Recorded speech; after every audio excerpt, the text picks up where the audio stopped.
কখনো কখনো সৌন্দর্য হয়ে ওঠে এক নিদারুণ অভিশাপ। আফিয়া নামের এই মেয়েটি পৃথিবীতে আসার গল্পটা শুরু হয়েছিল ঠিক অন্য সবার মতোই। ভালোবাসা, প্রতীক্ষা আর নতুন জীবনের স্বপ্নে মনিরা খাতুনের কোল আলো করে আসে আফিয়া নামের এই ফুটফুটে কন্যা সন্তানটি। তবে সেই কন্যা সন্তানের সৌন্দর্যই এখন কাল হয়ে দাঁড়িয়েছে মা মনিরার জীবনে। কারণ সুন্দর ফুটফুটে সন্তান জন্ম দিয়েও বিবাহ বিচ্ছেদের শিকার হতে হয়েছে তাকে। এমনকি এই কন্যাকে নিজের বলেও স্বীকৃতি দিতে নারাজ মেয়েটির বাবা। আর তাতে একমাত্র মেয়েকে নিয়ে মানবেতর দিন কাটাচ্ছেন মনিরা খাতুন। ঘটনাটি ঘটেছে যশোর সদর উপজেলার বাউলিয়া চাঁদপাড়া এলাকায়। যে সমাজ ফর্সা রঙকে প্রাধান্য দেয়, সেই সমাজে ফর্সা হয়েও যেন বিপাকে পড়েছে এই বছর তিনেকের ছোট্ট ফুটফুটে শিশু আফিয়া। কারণ তার গায়ের রং দেখে যে কেউই তাকে প্রথম দেখায় ইউরোপীয় বলে ভুল করে। যে ঘরে প্রতিদিন বাবার আদরে রাজকন্যা হিসেবে গড়ে ওঠার কথা ছিল শিশু আফিয়ার, সেই ঘরে এখন শোনা যায় শুধুই নীরব কান্না আর না বলা অভিমানের দীর্ঘশ্বাস। জানা গেছে 2020 সালে পারিবারিকভাবে বিয়ে হয় মনিরা খাতুন ও মোজাফফর হোসেনের। অভাবের সংসারে বড় হওয়া মনিরা ভেবেছিলেন বিয়ের পর হয়তো তার জীবনটা বদলে যাবে, কিন্তু 2022 সালে মেয়ে জন্মানোর পর থেকেই সে আশা আজ দুঃস্বপ্ন হয়ে দাঁড়িয়েছে।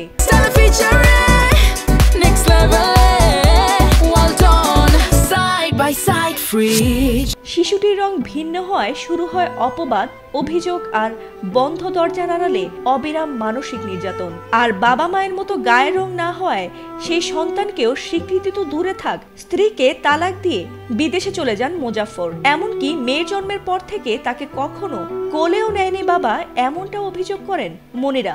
আমার বাচ্চাটারে একটু কোলেও নিনি, শুধু ওই চোখে দেখাই যা দেখেছে, দেখে দেখার পরে সে চলে গেছে যশোরে। তা বলতেছে আমি কয়জনের দেখবো, তাই কে আমার সাথে নির্যাতিত শুরু করে দিয়েছে। বলতেছে তুই মামুর বাড়ি চলে যা, আমি কয়জনের দেখবো।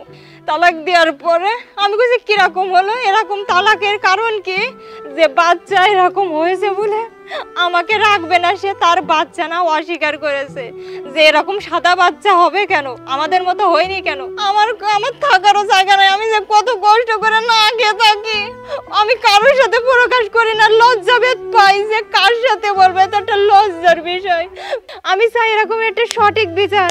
এমনকি স্থানীয় সালিশে সন্তানের ডিএনএ পরীক্ষার কথাও উঠেছিল, কিন্তু অহেতুক রাগে অন্ধ বাবা সে প্রস্তাবেও রাজি হননি। এক মুঠো ভুল বোঝাবুঝি আর অযথা সন্দেহের আগুনে পুড়ে গেল সংসারের সব বন্ধন। স্ত্রী মনিরাকে তালাক দেন মোজাফফর হোসেন আর ফেলে যান নিজের রক্তের সন্তানকেও।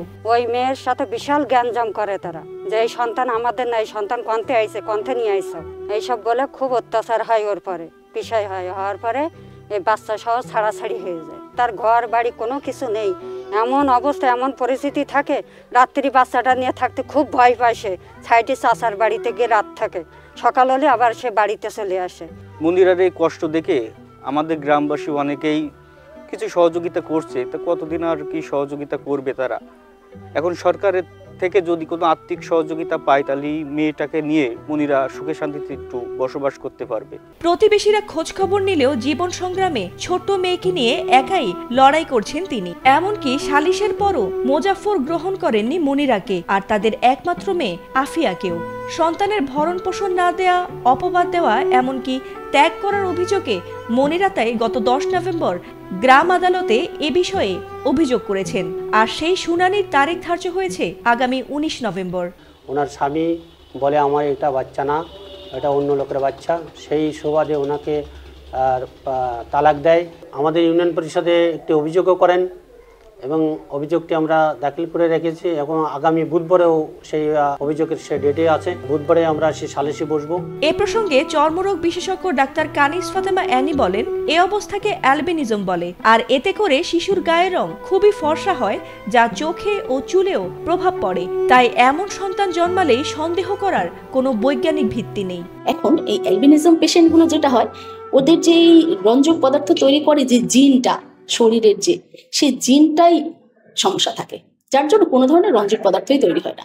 মানে আমার কোনো সাপ্লাই নাই রঙের। এটা এমন না যে কোনো ধরনের শারীরিক অসঙ্গতির জন্য এটা হচ্ছে যে অন্য কারোর সাথে যৌন মিলন হয়েছে, এই জন্য আমার ফ্যামিলির বাচ্চাটা আমার মতো হয়নি, যেটা বললেন যে ডিভোর্স হয়ে গেছে, এই জিনিসগুলো ভ্রান্ত।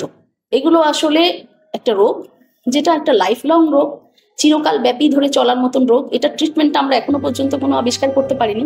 এদিকে তারেক রহমানের পক্ষ থেকে অসহায় পরিবারটির খোঁজ নিতে গিয়েছিলেন বিএনপির নেতা অনিন্দ ইসলাম অমিত। তিনি বলেন, মা মেয়ের জন্য নিরাপদ ঘর ও শিশুটির শিক্ষার পূর্ণ দায়িত্ব নেবে বিএনপি। ব্যক্তিগতভাবে আমি এবং আমার দল, বাংলাদেশ জাতীয়তাবাদী দল বিএনপি সম্পূর্ণভাবে সাথে থাকবে।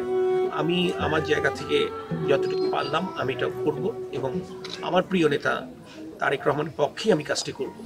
আমাদের যতটুকু সঙ্গতি আছে পরিবারের পাশে দাঁড়াবো, আমার দল থাকবে ইনশাআল্লাহ। এছাড়াও ঘটনাটি জানার পর মনিরা ও আফিয়ার পাশে দাঁড়ানোর ঘোষণা দিয়েছে জেলা প্রশাসন। বলা হয়েছে আর্থিক ও নিরাপত্তামূলক সহায়তাও দেওয়া হবে। তার যে আর্থিক সহযোগিতা যেটা প্রয়োজন আছে সেটা আমরা এইখান থেকে আমরা ব্যবস্থা করব, এবং তার ঘর বাড়ির কিছু সংস্কারের প্রয়োজন আছে সেটা আমরা পরবর্তীতে বিবেচনা করব। যদি ওই ভদ্র মহিলার যদি একটা ব্যাংক অ্যাকাউন্ট থাকে, যারা দানশীল ব্যক্তি আছেন তাদেরকে আমরা জানিয়ে দেব, তাহলেই হয়তো পরিবারটি আর্থিকভাবে সচ্ছলতা দেখতে পারে। আদালতে যে বিচারাধীন বিষয়গুলো আছে সেখানে নিষ্পত্তি না হওয়া পর্যন্ত আমরা আসলে কোনো মন্তব্য করছি না। গায়ের রঙের ভিন্নতার কারণে যেন আর কোনো শিশু বাবার ভালোবাসা না হারায়, এমনটাই কামনা করছে পুরো সমাজ। ফাতিমা সুলতানা, এটিএন বাংলা।